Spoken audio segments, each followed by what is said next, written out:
Thank you for joining us for today's webinar on MPC research. Cell phone use diminishes self-awareness of the adverse effects of cell phone use on driving. Our presenter today is Dr. David Sanbon Matsu. He is a professor of the University of Utah Department of Psychology. He is probably one of the subject matter experts when it comes to this, and hopefully that'll come through his report out on his research that he funded, or that he performed, excuse me. The program today is being brought to you by the Transportation Learning Network, or TLN. TLN is a partnership with the 4 state DOTs of Montana, North Dakota, Wyoming, and South Dakota, as well as the Mountain Plains Consortium. Part of the MPC program it's comprised of 8 universities and colleges in Utah, Colorado, South Dakota, and North Dakota. And part of that program is they provide funding to conduct research that's related to the transportation industry.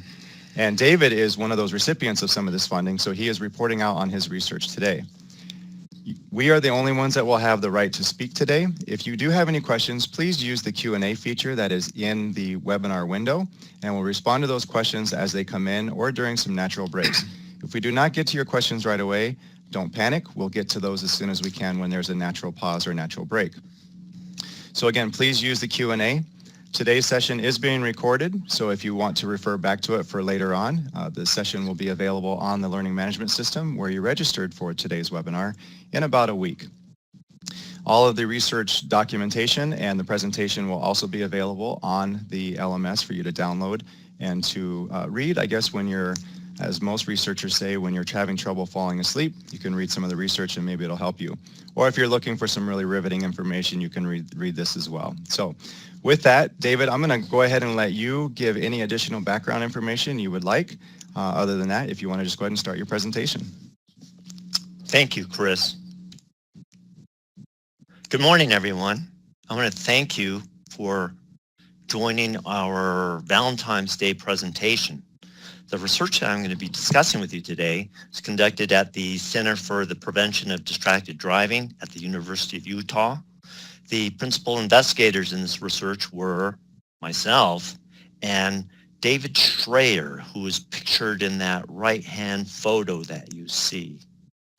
Also contributing to this research were Arwen Behrens, Francesco Biondi, Shannon Moore, Nathan Ward, and Jason Watson.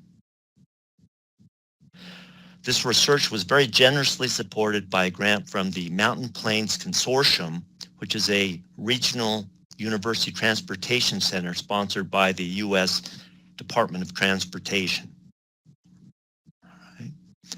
As we all know, cell phone use while driving is commonplace. Some examples of this, NHTSA estimates that is the National Highway Transportation Safety Administration estimates that at any point during the day, something approaching 10% of drivers are using their cell phones on our roadways. Even in countries such as the UK and Australia, where there are very strong restrictions, 1 to 2% of drivers are estimated to be using mobile phones. Right. This, of course, is a major public safety issue. All of us have come up to a car on a highway where there is a vehicle which is weaving, driving at inconsistent speeds. We pass them, and lo and behold, there's a driver who's conversing on a cell phone. This is a major contributor to bad driving. Studies have shown that cell phone use substantially increases crash risk. Both epidemiological and lab research has shown that the crash risk can arise, especially if a driver is texting. It may rise to the level associated with intoxication. Research at our center, at the Center for the Prevention of Distracted Driving, and other labs has shown that both hands-free and handheld mobile phone use contribute to unsafe driving. When people are talking on a cell phone, basically they are paying less attention. A form of inattention blindness tends to occur where as much as 50% less information about the driving context or environment. For example, the presence of pedestrians or the movement of other vehicles. 50%, as much as 50% less information is processed. People are generally aware that talking and texting on a cell phone while operating a vehicle is hazardous. So given this knowledge of the risk, why do they do it? The center, our center, was funded by the Mountain Plains Consortium to try and understand why people use cell phones and engage in other distracting activities while driving. We also sought to further investigate how distracting activities such as mobile phone use affect driving safety. All right. Today we're going to review with you two studies that were funded by the Mountain Plains Consortium. The first study I'm going to be talking about addressed two important questions. Why do people use cell phones while driving despite being fully aware of the risks? Secondly, we examine why people support legislation to restrict the usage of cell phones while driving. We conducted a survey of University of Utah undergraduates. This was admittedly a select sample of younger adults with an average age of 22 years. Respondents to the survey were asked a series of questions, first of all, about their use of cell phones while driving. They were asked how frequently they use cell phones while operating a motor vehicle. They were asked also about their perceptions of the ability of drivers, including themselves, to drive safely while using a cell phone. Participants were also asked about their support for legislation to regulate cell phone use while operating a motor vehicle.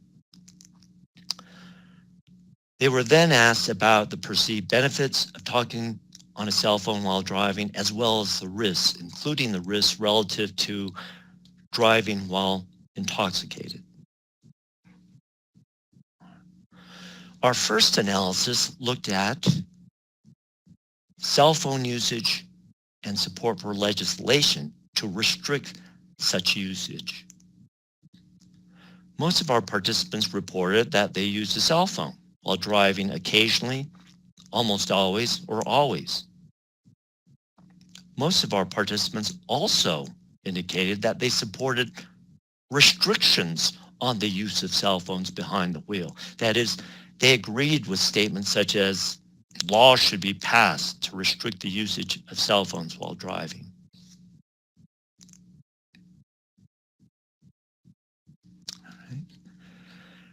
Now, interestingly, 44% of our respondents reported using cell phones and supporting legislation to restrict the use of cell phones. Thus, 44% of our participants stated that people shouldn't be using cell phones while operating a motor vehicle, even though they indicated that they themselves use cell phones behind the wheel.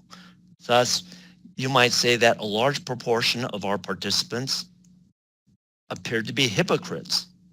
There was an inconsistency between what they do and what they say people should do in terms of cell phone usage while operating a motor vehicle. So one of the important aims of our research was to try and understand this hypocrisy, this inconsistency between what most drivers do and what they say people should do.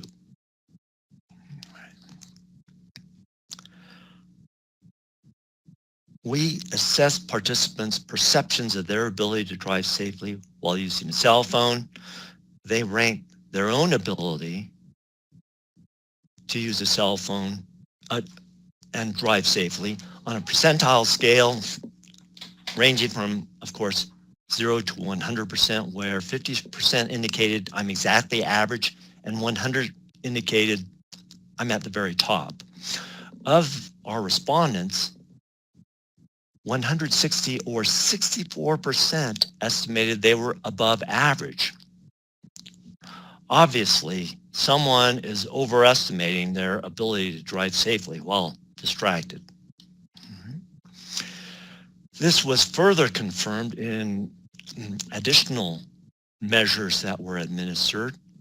Participants were asked to judge their capabilities of driving safely on a 7-point scale anchored by not at all capable and highly capable of driving safely while engaging in other tasks such as talking on the cell phone. Participants also indicated the extent to which other people, adults in the general population, are capable of driving safely. Comparisons with the midpoint on the scale suggest that participants tend to believe that they personally were capable of driving safely while using a cell phone, but that other people were not so capable of driving while using a cell phone. So what's the upshot of these measures? Individuals tend to be overconfident about their ability to drive safely while distracted, but they're not at all confident about other people's ability to drive safely while distracted.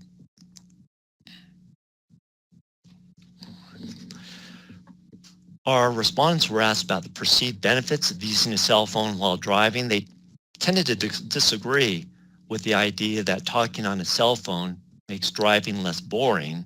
However, they agreed very much with statements such as talking on a cell phone when I'm driving enables me to connect with friends and family, and statements such as talking on a cell phone when I'm driving enables me to get work and other things done. In terms of perceptions of the risks of cell phone use while operating a motor vehicle, our respondents tended to agree with the statements, talking on a cell phone when I'm driving could have severe negative legal and financial consequences for me. They tend to agree that talking on a cell phone threatens the safety and well-being of other people. My usage of cell phone threatens my personal safety and well-being. They were also asked about the perceived risks of other people's usage of cell phones while driving, and naturally they believed that cell phone use was particularly dangerous when it was other people who were talking on a cell phone. Right? Their agreement with the statement, people talking on a cell phone while driving threatens my personal safety and well-being, was much greater than their agreement with the statement about their the threat of their usage of talking on a cell phone. Further analysis indicated that respondents believe that cell phone use while driving is a much lower threat to their safety and public safety than drinking and driving. And that's pretty much in line with some of our previous work. All right, the final set of analyses examined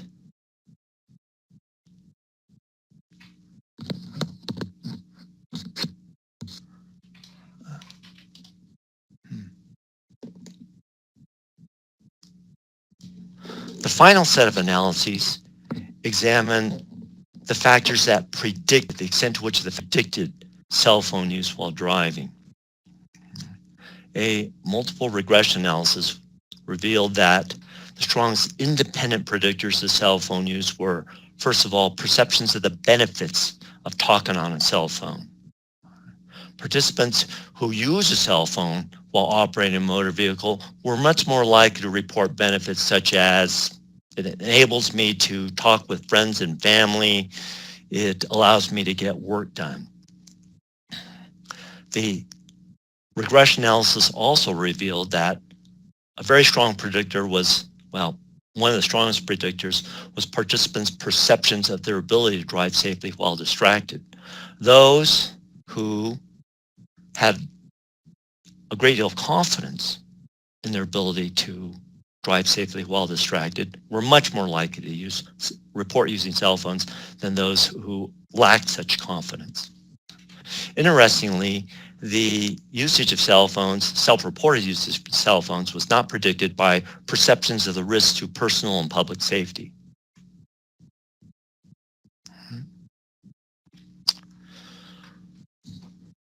We also examined the independent predictors of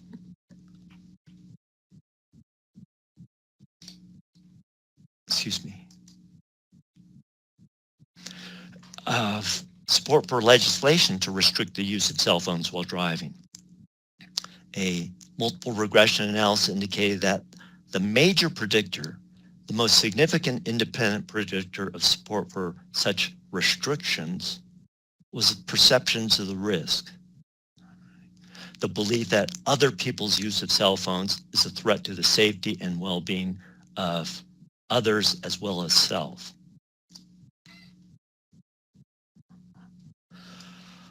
The findings help us account for the hypocrisy, the inconsistency between what participants do and what people say they should do when it comes to cell phone use. Participants who use cell phones tend to be confident that they can drive safely while distracted. Again, the analysis indicated that perceptions of the risk were not a strong independent predictor of cell phone use. On the other hand, perceptions of the risk of other people's usage of mobile devices was the strongest independent predictor of support for restrictions on cell phone use.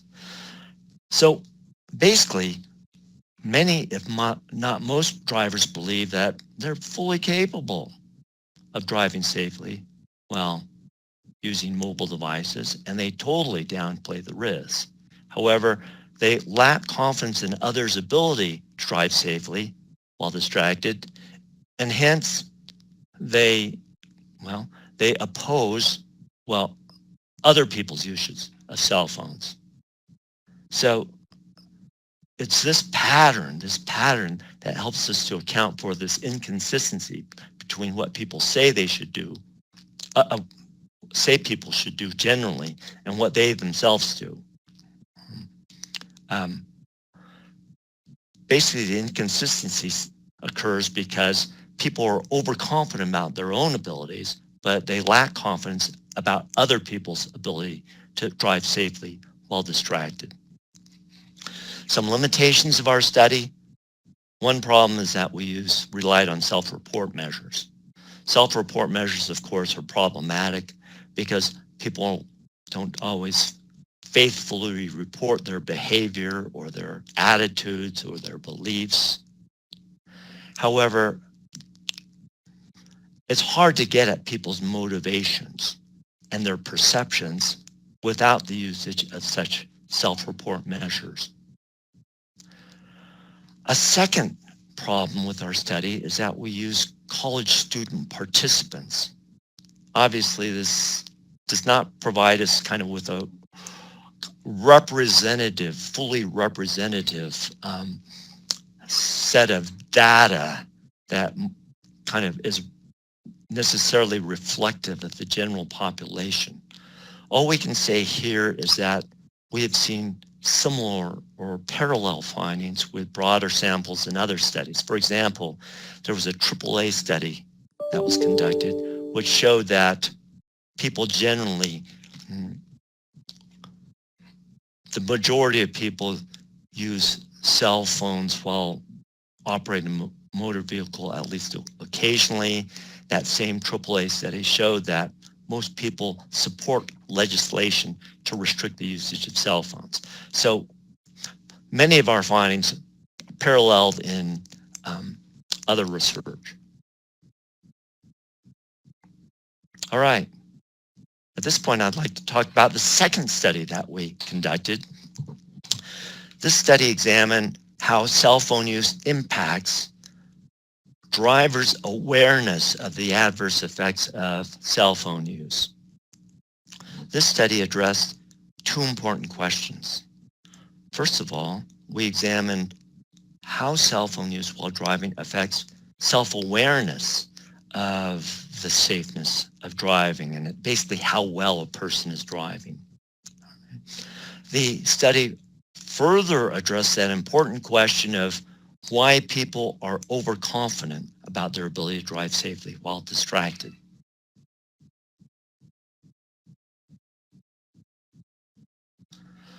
To give you a little background on this study, when people are engaged in a task, they monitor their performance. This kind of monitoring, paying attention to what one is doing, allows people to make behavioral adjustments. It also serves as a basis for self-knowledge about performance. So, to give you an example, when a person is golfing, they're not only trying to hit the ball, they are also monitoring their swing. For example, a golfer may pay attention to his or her tempo, the follow through, the balance, whether they're keeping their left elbow straight. This kind of monitoring allows a golfer to adjust his or her swing in the case that, they shanked the ball. This kind of monitoring also contributes to kind of self-knowledge about one's kind of golfing abilities and kind of golf tendencies, one's swing tendencies. All right. And this kind of self-knowledge is, of course, essential for self-improvement and basically golfing better during the next round.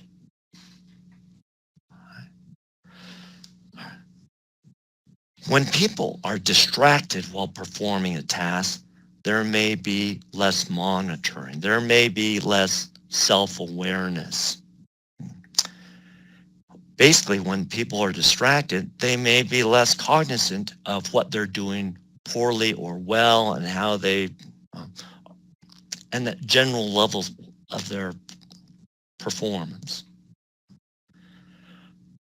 We hypothesized for this particular study that engaging in secondary tasks or basically engaging in distracting activities diminishes monitoring.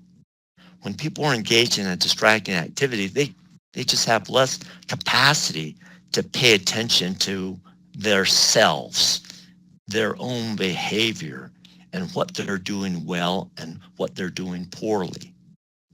All right. So secondary task engagement may lower self-awareness of performance, and this in turn may diminish how knowledgeable people are about their capabilities and behavioral inclinations. Now, in the context of operating a motor vehicle, distractions such as using a cell phone may impair monitoring and awareness of driving safety. Basically, when people are distracted while operating a motor vehicle, they may be less cognizant of whether they're driving poorly or well, whether they're weaving, but across lanes, whether they are driving at an inconsistent speed, whether they're, speeding. All right. Drivers may be less cognizant of how well or poorly they're driving. Thus, cell phone use may have two costs. First of all, it may impair the safeness of driving. In addition, it may impair the awareness of driving safety. We conducted a simulator study to test these ideas. In the study, we compared drivers' self-awareness of their driving performance when using a cell phone or not using a cell phone. The condition in which drivers or simulator drivers did not use a cell phone, that was our control. The study also examined whether cell phone use diminishes the impact of driving performance on participants' confidence in their ability to drive safely. Typically, when drivers drive safely, they tend to have more confidence in their abilities. When they drive poorly, they tend to have less confidence. we tested the idea that perhaps cell phone use and engagement in distracting activities may short-circuit that connection between driving performance and kind of confidence in driving abilities. We conducted a study on a driving simulator. Right? The study involved 100 undergraduates at the University of Utah. They drove on just about an 8-kilometer course designed to simulate city roadways. There were 2 basic conditions in the study. Participants talked on a hands-free cell phone, or they did not talk on a cell phone while operating the simulator.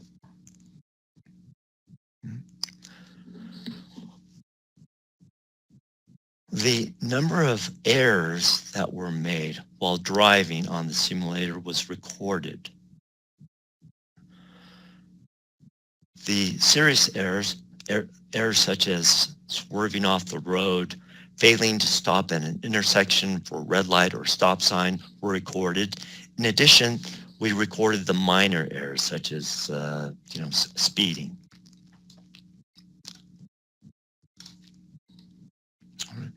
After the driving session, we administered various self-report measures. Participants were asked to indicate the number of serious and minor driving errors they made by filling out a checklist of the errors that they made. Participants also rated the general safeness of their driving, and they rated their general ability to drive safely while distracted.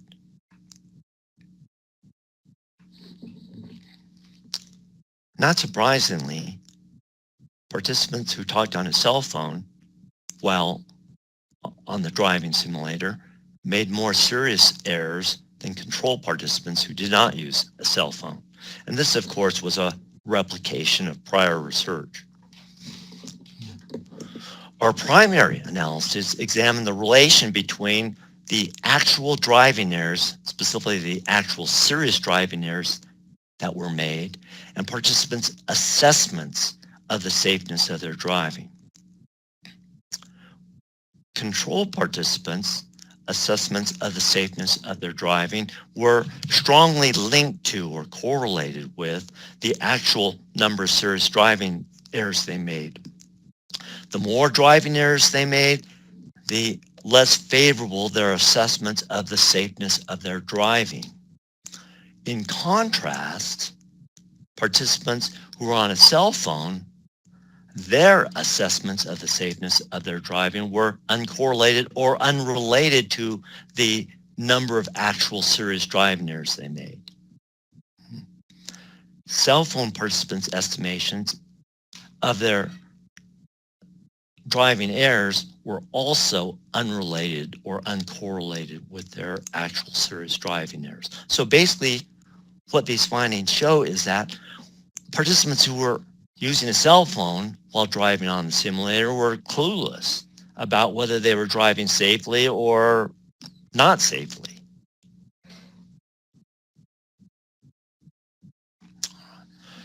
Our final analysis examined the relation between actual serious driving errors and participants' confidence in their driving abilities. Control participants' assessments of their driving abilities and their ability to drive safely while distracted were negatively correlated with the actual number of serious driving errors they made while driving. Basically, the more errors they made on the simulator, the less favorable their assessments of their general ability to drive safely while distracted. In contrast, once again, we see this kind of short-circuiting. Cell phone participants' confidence in their driving abilities were unrelated to their actual serious driving errors.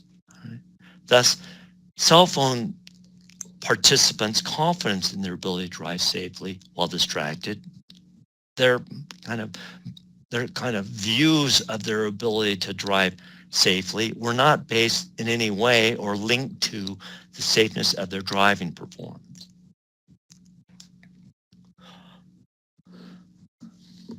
The study shows then that talking on a cell phone not only diminishes the safeness of driving, it diminishes drivers' awareness of the safeness of their driving. So there's a secondary cost to using a cell phone behind the wheel. People are less aware of whether they're driving safely or poorly, whether they are making driving errors such as driving at inconsistent speeds or not properly maintaining the vehicle in their lane.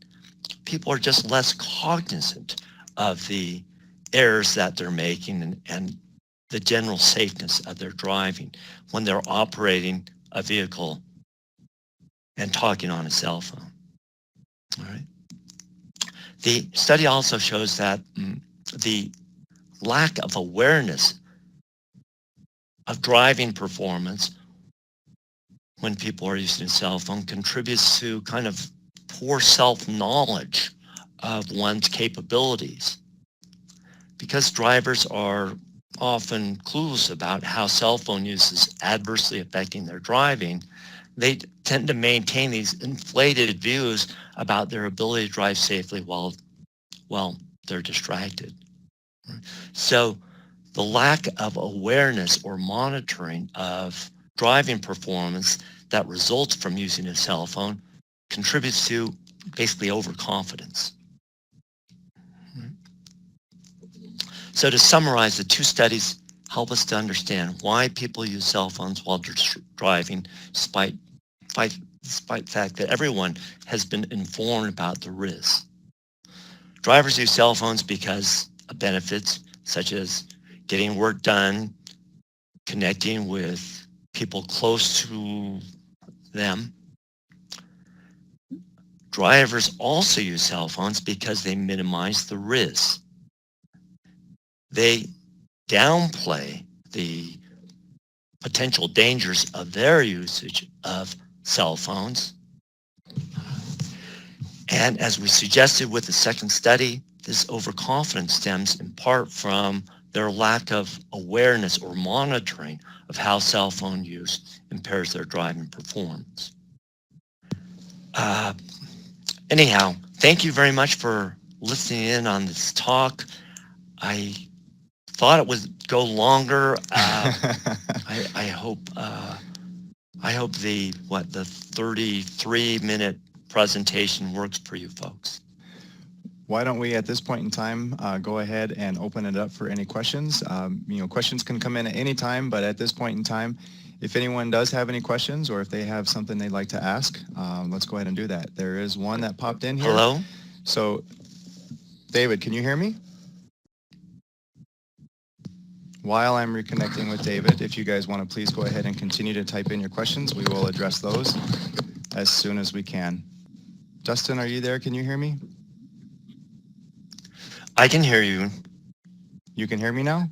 Yeah, sorry about that. Okay, good. All right, so the first question we have is, using hands-free phone versus natural conversation with passengers, is there any significant difference in that risk? Yes. The research has shown that when there is a passenger, they are often kind of involved in the driving, and that they also are helping to kind of monitor the driving environment. They're often cognizant or aware of potential dangers or unsafe driving conditions, and hence driving with a passenger, conversing with a passenger, is less dangerous than using a cell phone while operating a motor vehicle. So there has been some changes to legislation, I know, in North Dakota. With the other states, I'm assuming there's probably some changes. If not, there are some changes that are forthcoming. With the just the phrase of distracted driving. So they're not saying distracted by cell phone. They're making it pretty generic. And one of the items of distraction that is listed in there as one of the potential, we'll say, violations is having that natural conversation with a passenger if you're a hand talker or if you're a really engaged conversationalist. They're saying that if anything that happens that takes your attention away from driving, operating the vehicle and staying on the road and operating those rules of the road, they're considering that distraction. So that's kind of interesting because I feel that's a really good question, the comparison of the two, because you could be not necessarily looking over. You could be on a hands-free device looking straight forward, but again, your mind is taken away from the duties of operating a vehicle. So right. Are you familiar with any other legislation that is happening along those lines? In terms of that potential policy, you know, in the abstract, it sounds it sounds good, but just the difficulties in enforcing that kind of regulation, it just seems like it would be impossible for our law enforcement officers. I mean, it would be such a judgment call as to, you know, what characterizes as a kind of engaged conversation as opposed to a kind of less engaged conversation. I just see it as being potentially problematic, but anyhow, I'm sure that they're cognizant of that difficulty. I believe they leave it at the discretion of the officer to determine what that level of distraction is or was. Yeah. But on that note, so you talked about it's basically people's self-perceptions that drive their own belief in that they are above average, I believe is what you said, when it comes to operating a vehicle and using their cell phone, right? That was kind of what the above average was the majority? Right. They tend to be overconfident about their ability to drive safely while distracted. Well, and then so they say that they feel that they themselves are overconfident and they don't have that confidence in their fellow operators. Right. Were those results shared with them, and then they, you know, was there maybe a study done or an analysis done where those results were shared, saying you trust yourself, but you don't trust those others? They feel the same about you as you feel about them. Was there? It'd be interesting to find out what that outcome is. Right. That study that you're suggesting has not been conducted. We would like to believe that, you know, that our findings are relevant in helping to kind of inform people about overconfidence.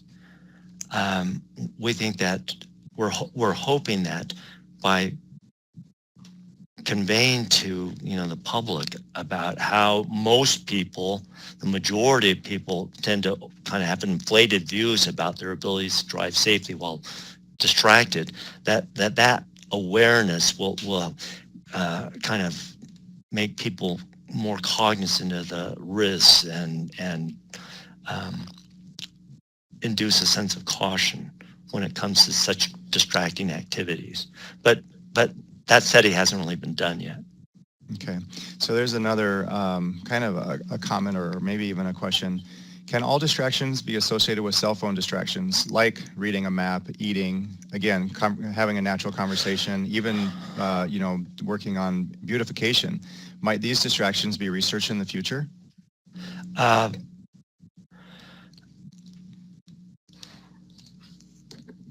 There's been so much work on cell phone use and its impact on driving performance, but there certainly hasn't been nearly as much done, you know, work done on activities, the impact of activities such as eating and grooming and, you know, and other kinds of distracting activities.